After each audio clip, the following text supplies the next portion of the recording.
Outrage continues to trail the arraignment of 76 suspects, including 32 minors, before Justice Obiora Igwatu at the Abuja Division of the Federal High Court for participating in the #EndBadGovernance protest in August. They were arraigned by the Inspector General of Police on 10 counts, bordering on treason, intent to destabilize Nigeria, and inciting to mutiny by calling on the military to take over the government from President Bola Tinubu, among others.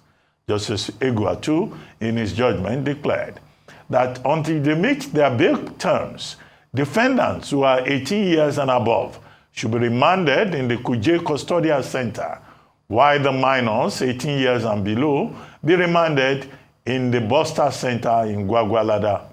Meanwhile, the Socio-Economic Rights and Accountability Project, SERAP, has urged President Bola Tinubu to direct the Attorney General of the Federation and Minister of Justice, Mr. Lateef Fagbemi, to ensure the release of all #EndBadGovernance protesters, including the 32 hungry and malnourished children.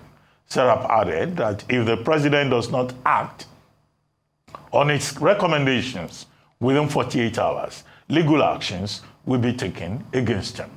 Also, the National Human Rights Commission has condemned in its entirety the arraignment for treason of children and minors who allegedly participated in the recent nationwide #EndBadGovernance protests. Joining us now on this show is Inibehe Effiong, a lawyer and counsel to the Lagos EndBadGovernance protesters. He's been joined by Bashiru Adamu, founder, Dream Again Prison and Youth Foundation. Thank you very much, gentlemen, for joining us. Thank you. Good morning, Dr. Bati. Good morning. Well, very quickly. Thank you so much for having me, Mr. Yes, thank you, Adamu, for joining us. Before both of you joined us, I was making the point that this looks like an abuse of prosecutorial powers. And I personally don't see how justice will be done to society, the course of law, or the accused persons in this matter. And that secondly, this is an abuse of the Child Rights Act of 2003. Now the NBA has intervened, Femi Falana, SAN has spoken, SERAP has spoken, the Attorney General says they will look at the matter, the Minister of Women Affairs has visited the children, affected children at their detention center.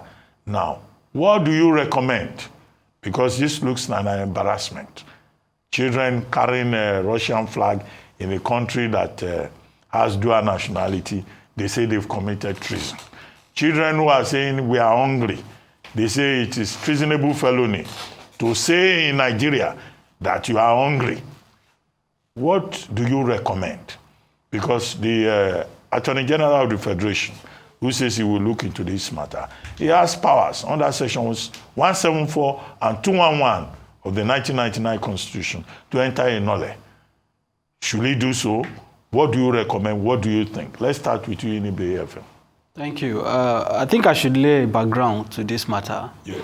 The EndBadGovernance protests that lasted from the 1st to the 10th of August 2024 was a nationwide action by Nigerians, particularly young people, who are fed up with the status quo and are demanding that government should change the direction that things are going.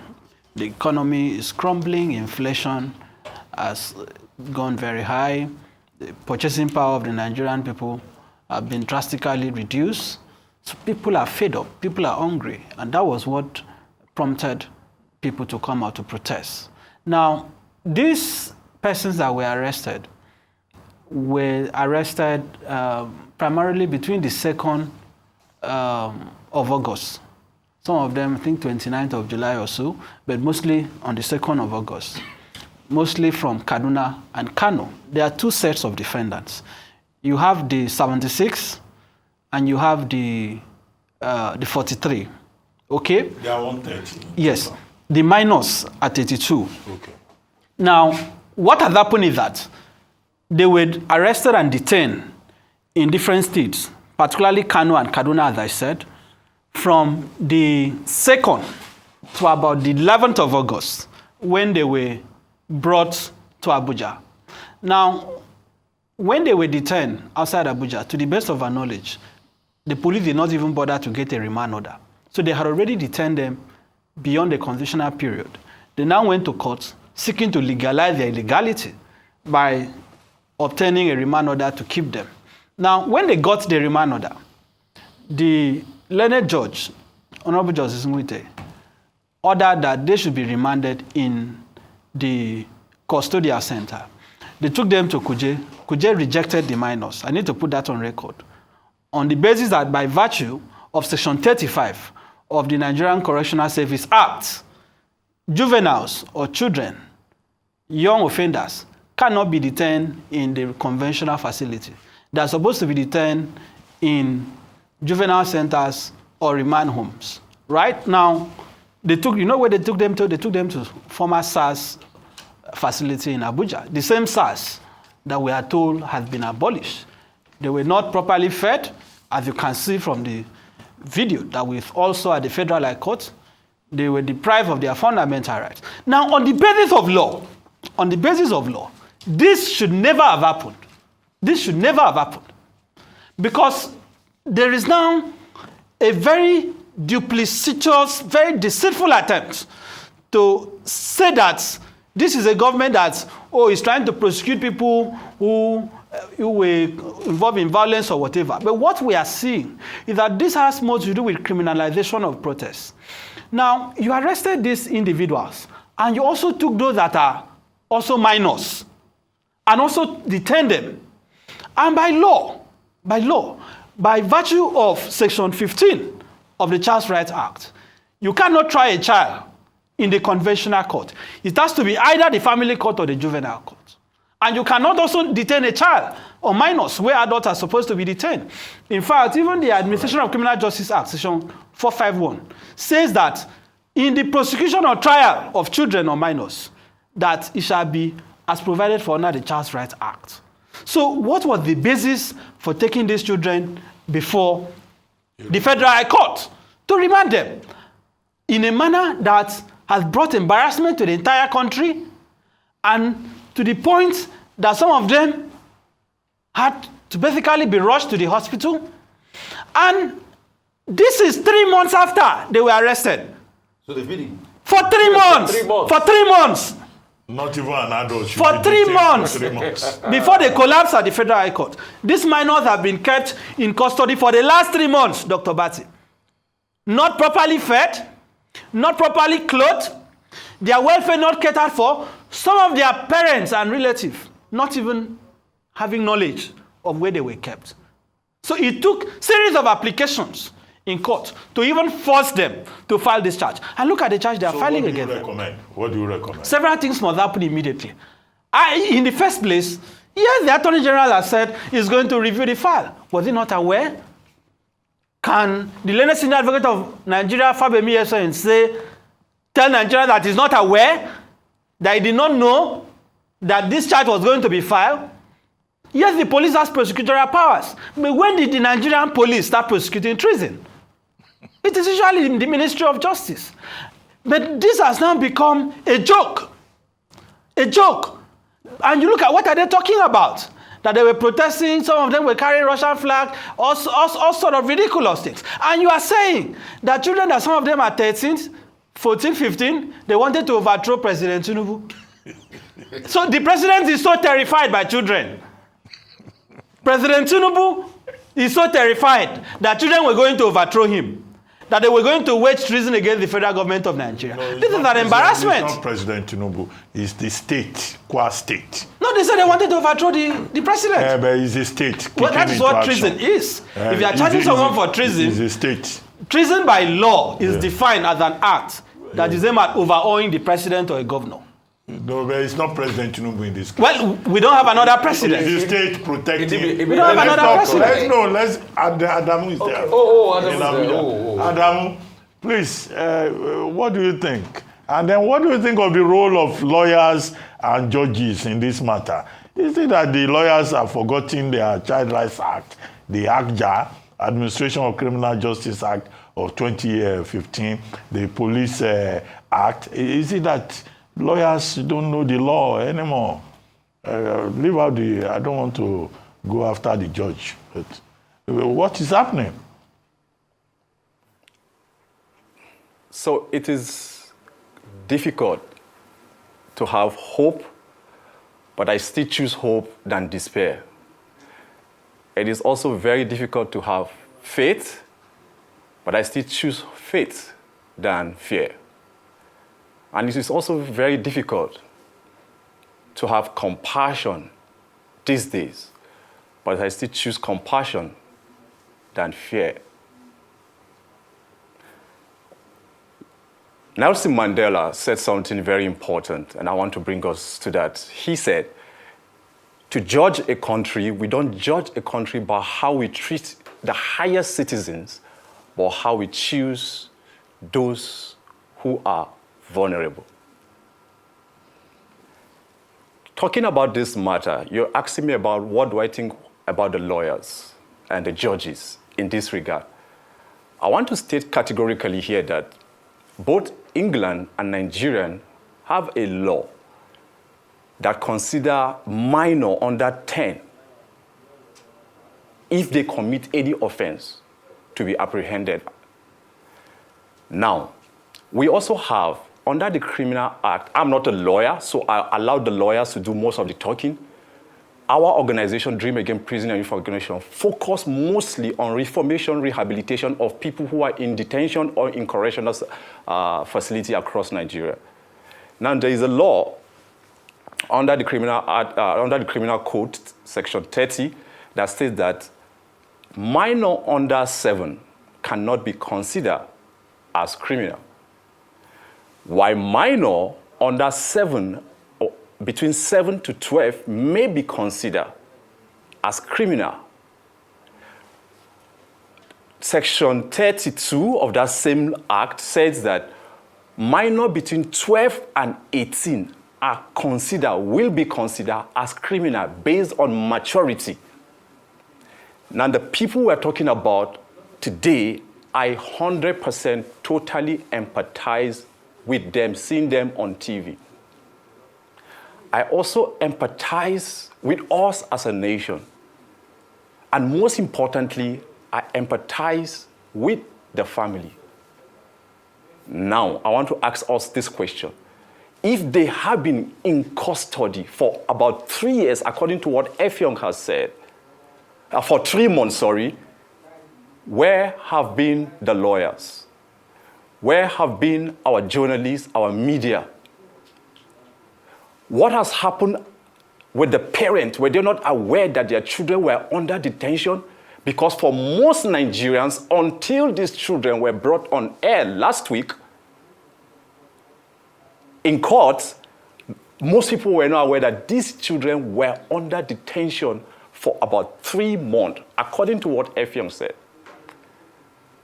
And I understand that we can talk and talk because we want to talk, and most times, most of the talk we talk is basically to get social media, following, or to get social media pat on the shoulder. But are we really to deal with this problem from the roots?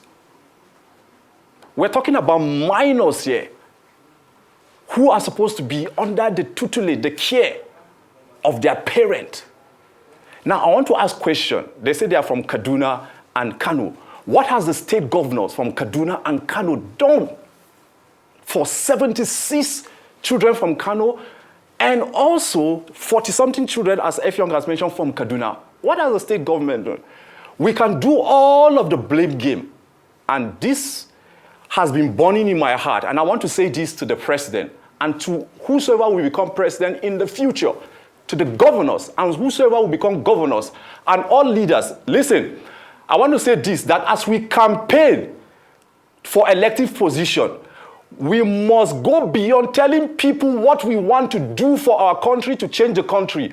We must begin to tell our citizens what they ought to be doing for the progress and the development of the country. No president can change this country. No governor can change his state. And we are carried away by what the president say or what the governors are saying during campaign, without them telling us our responsibility as a people. Let me step in at this point while you're talking about campaigns. Don't worry, you'll have more time to speak. Let's just keep the conversation No, I'm flowing. not talking about campaign. No. My focus is not the campaign. I understand, but let me just interject at this point. I just wanted to put just a point. I understand. That we as a people must begin to own and take responsibility, because that's right. These are children that are supposed to be under their parent, and they are under As we're doing that as a society, I'm glad you're making this point, because there's also a bigger conversation to be had, which is, over time, we have seen the use of minors as political tools. That's why I just piggybacked off of the point when you were saying, what was happening during the campaigns, because it's now normal. It's now almost a joke when we look at elections in Nigeria, and especially in the northern part. We always see young people who are being used, whether it's to vote, to campaign, whatever it is. It's a sign of a bigger problem. So minors are now being used as a human shield. Inibehe, let me come to you. Mr. Adamu, will come back to you. As they're being used as a human shield, and I know you're interacting, with these young people, you're very aware of what's going on. Do we know, because the issue is not, there's the issue of protest and then there's the issue of the flags. So I'm facing the issue of carrying the Russian flags. Is there more effort actually being made to find out who sent and motivated these young people to do that? Because you can look at them, you can see, now they haven't been in school for the past 90 days, or over 90 days, right, that they have been in custody, in detention. So we know that there's more to this, there's somebody behind it. Are they confessing? Are there conversations? Who has motivated all of this to happen and has politicized these minors to come out and protest is a right, but I'm talking about the issue of carrying the Russian flag and making claims that they want the military to come back? Is there any intelligence on that side? Well, first and foremost, there's a constitutional right to presumption of innocence. Section 36, subsection 5. They are all presumed innocent of whatever charges or allegations are thrown at them. So we need to have that in mind. Secondly, right to fair. Yes. Secondly, the Inspector General of Police who filed this charge, or in whose name this charge has been brought, is not saying that all of them were caught with Russian flags. It's only few of them from the proof of evidence from what they are alleging. So even those ones that they are alleging, they are yet to prove it.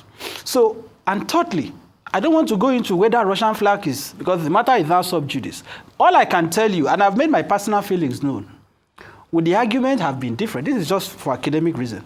Would the argument have been different if they were carrying a Rwandan flag, if they were carrying a Mexican flag, if they were carrying a British flag? Or what is spiritual or superficial about Russia and the Russian flag? Is it that the law gives special recognition to the Russian flag? So they keep talking about Russian flag.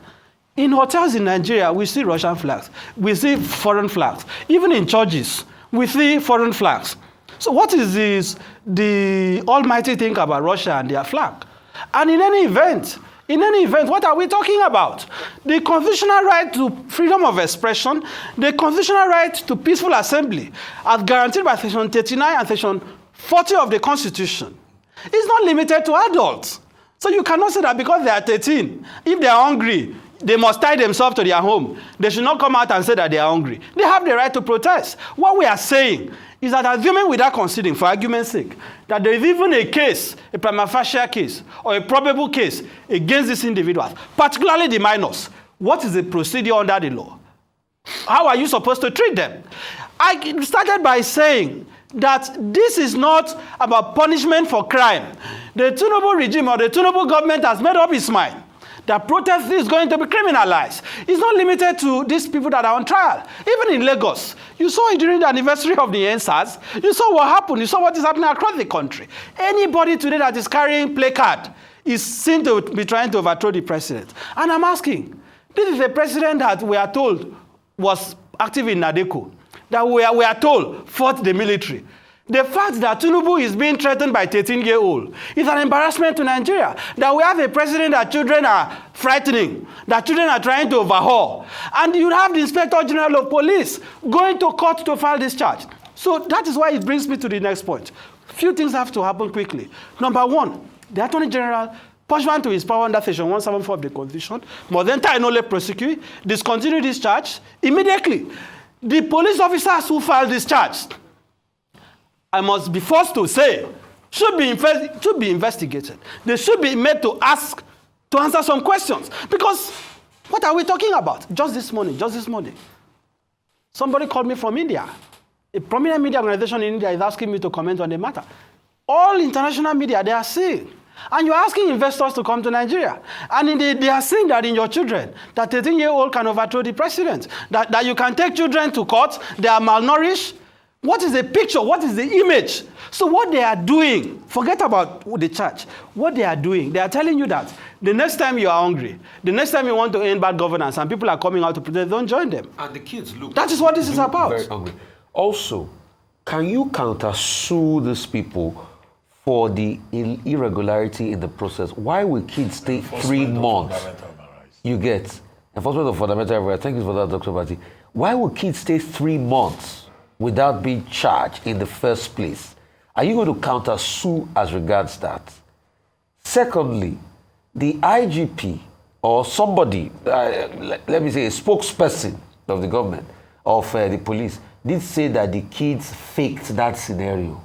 The kids that are looking haggard and hungry, he said they were acting Nollywood on Netflix with that scenario. Mr. Adejobi is an entertainer. He has been entertaining Nigerians for a long time. If you know the person we are talking about. Who's this, Mr. Adejobi? The first PR is not the one who made the comment. He's an entertainer to a large extent. Some of the comments he make on public issues, so he's trying to reduce the anger. I understand him. In fairness to him, Nigerians are hungry, Nigerians are suffering. So sometimes he says these things to entertain the country, make this comic relief, to reduce the anger. But I'm saying that is not his role. We have basket mouths, we have all the other comedians, we have the skit makers, to do these things. He should not take over their role. He's supposed to be the spokesperson of the police. But when he keeps saying things like this, that they were faking it, that they were playing drama in the court, is he not seeing those children how malnourished they are? Can he allow his children to be in that condition? So when they come out to say these ridiculous things, they're embarrassing the country. So I am saying that the IG should redefine the role of the office of the police public relations officer. Is it supposed to make comic relief, to be entertaining Nigerians when we are discussing serious issues? But beyond that, I also mentioned the point that even under Section 452 of the FEJ, they are not supposed to be taken to adult court. They are to family court. That's where they should have been taken to, assuming they have even committed any offense. And they were kept for 3 months. So are you not going to file, a case against the violation of the fundamental human rights? I'm aware there's even... That's that. And I also want to ask that to Bashiru Adamu too. What are you going to say as regards, against their fundamental human rights? Because that's the most important thing. With your advocacy of the rights of prisoners in the prison, it's really about the rights and decency of human beings. What are you going to say about that? No, but for you, yes. Are you going to file that case? I'm aware there's already a pending application. Where? To even set aside the remand order at the Federal High Court. Under Section 2 of the Universal Basic Education Act, which is made in fulfillment of the provisions of Section 18. Children should be in school. They're supposed to be educated. In school. Yeah. Compulsory universal education. That is what the Nigerian government owes them. And that is one of the reliefs, I'm aware, in the application before the Federal High Court. That you have not given them education, you have not given them health care, you are not even able to clothe them. What is the value of a Nigerian life? Professor Inibehe asked that question.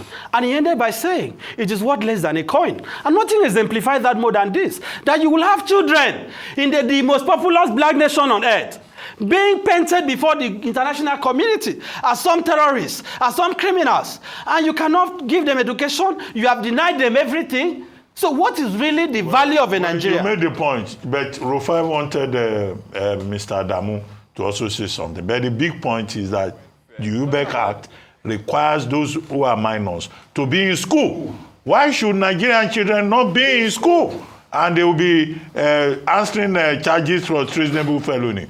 Mr. Adamu, Rufai asked you a question, please.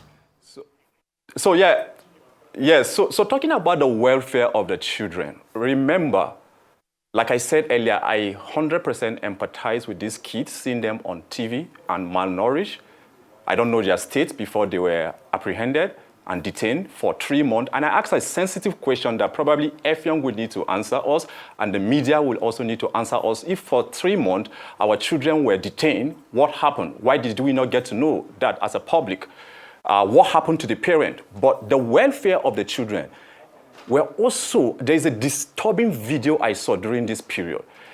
I did not know who was making that video in Kano, but the owner of a pharmaceutical shop stayed about 50 meters or thereabout in front of his shop and saw a lot of young children entering into the shop, boggling it and packing things. In this situation, we're not just talking about the children. I know the focus is the children. There are about 200 billion naira worth of properties, goods, that were destroyed during this protest. We need to put that in view. But back to the children, and that's why I'm talking about dealing with this problem at the roots.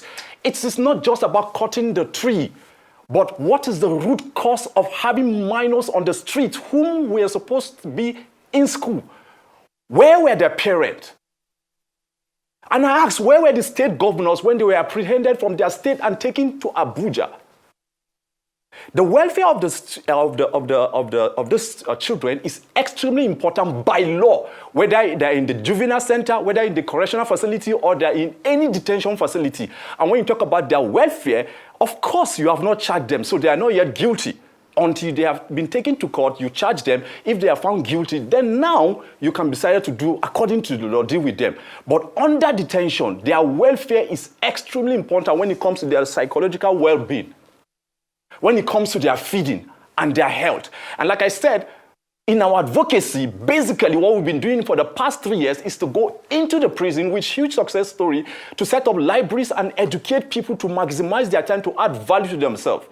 So what have we done in the past 90 days for these children? Mr. Adamu, in detention. I will not be able to say because I was not in detention with them. But the way...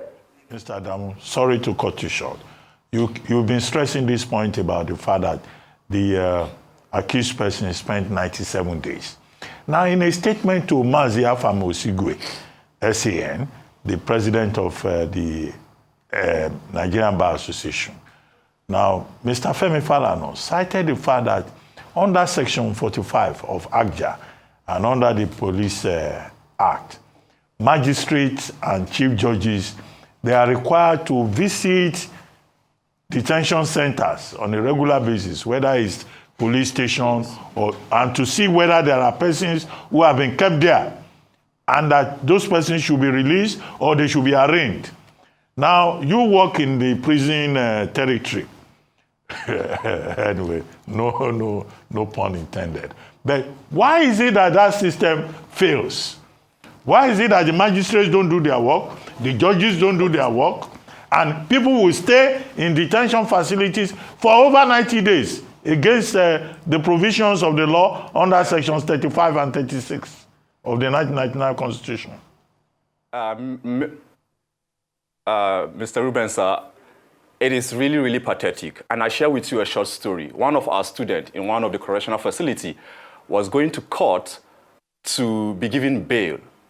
While he was heading to the court, the judge was also on his way to the court. And guess what happened? The judge was caught up in a holdup. He went back home and gave that guy 3 months to go back before he would come back to court. How pathetic can that be? On that same day, that young man was expected to be given bail, but because the judge was caught up in a holdup, he went back home and gave that guy 3 months to stay back in prison before he can come back to the court. Now, when you talk about people being in detention, we have seen people in remand for 17 years.